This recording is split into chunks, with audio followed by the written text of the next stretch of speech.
Doctor Strange in the Multiverse of Madness was, to say the least, a very creative, ambitious movie.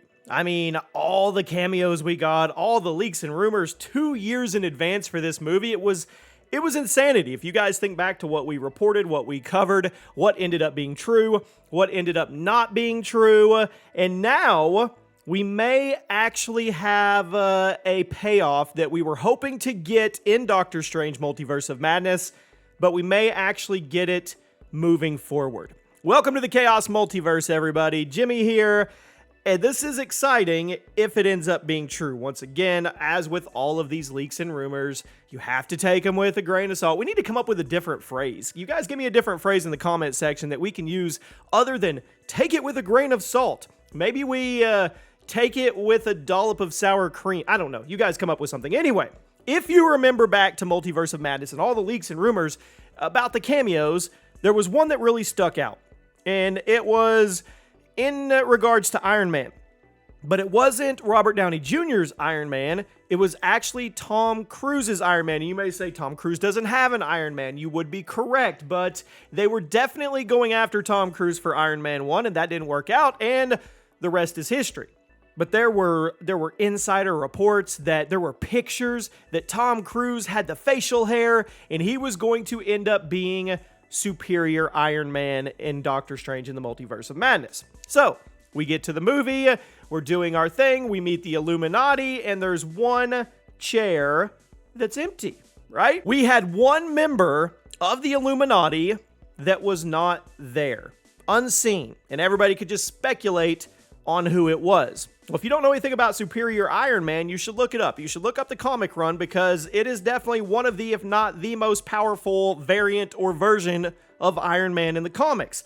And everybody said, well, that's the unseen one. They're just going to leave it like that and we'll never know who it was. Well, the Cosmic Circus has decided to disrupt that and disrupt that theory that we'll never know who the unseen member of the Illuminati from 838 was actually in that movie, because they reported that Earth's 838 Iron Man, who we're all going to assume at this point is Superior Iron Man, the unseen member of the Illuminati in the movie, is pissed off.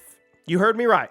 He's pissed off because basically Wanda came and destroyed his entire Illuminati. Let's recap real quick. Professor X, gone. Captain Marvel, gone. Reed Richards, gone in a heartbeat. Who else was there? I can't even remember. Captain Britain, gone. And there was one more, but I can't remember who it was now. It's literally just at the tip of my tongue, and I cannot remember. Oh, the Inhuman guy. His head imploded from the inside out. So, they're gone.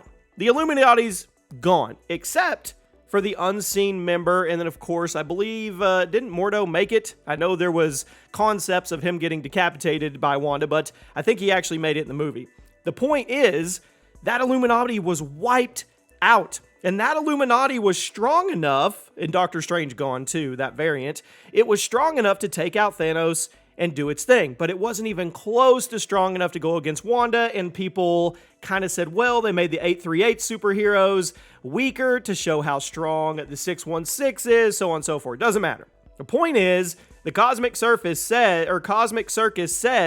that the one unseen member of the Illuminati is Iron Man. I'm going to speculate that it's Superior Iron Man, and he has a bone to pick with Earth's 616 heroes, the Avengers, whoever it may be. Whoever went after his Illuminati group, he is now pissed off.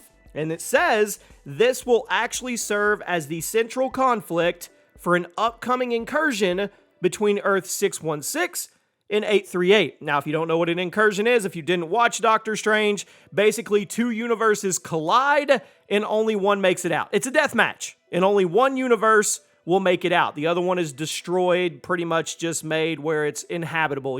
We saw one of those at the end of Doctor Strange in the Multiverse of Madness. Now, we also got the post-credit scenes with him and Clea, and they were heading to the Dark Dimension, probably something to do with Dormammu again, but the question is this going to be the central conflict for Doctor Strange 3, which there are rumors now that they are fast-pacing and they are trying to get that out before Secret Wars? I guess it's going to be super important for the plotline. Or is this going to be a central conflict plotline for another movie? Is it somehow going to tie into anything that's going on with Kang and their variants, or even Loki Season 2 or anything like that? We'll have to wait and see. The point is, whatever movie it may be, if Superior Iron Man is the villain and he's coming after 616, he's coming after the Avengers, he's coming after Wanda, Doctor Strange, whoever, it's going to be a home run. Now, the question is, who plays Superior Iron Man? And I know people have their opinions, and the cookie cutter answer is Tom Cruise. Well, actually, the cookie cutter answer is Robert Downey Jr., but either one of these would just be a jump out of your seat moment. Now, I know there's people that like Tom Cruise, and I know there's people that don't like Tom Cruise. I know there's people that like Robert Downey Jr. as Iron Man. Most people do, but there's people that argue the fact that he should never come back. But then again, that was before we got the multiverse and we got variants where you could very well have Robert Downey Jr. as an Iron Man, and it doesn't conflict or take away from his sacrifice in Endgame. That's where we're at, because if Robert Downey Jr. comes back as Superior Iron Man and he's going after the Avengers of 616, that's pretty awesome. And it's a variant, so it doesn't take away from the legacy at all. Nobody's upset that Hugh Jackman is returning as Wolverine in Deadpool 3 because it's a variant. And it's not going to affect the outcome or anything that happened with Logan, which is what people want to keep sacred. Same with Robert Downey Jr., Tony Stark, his snap, his sacrifice.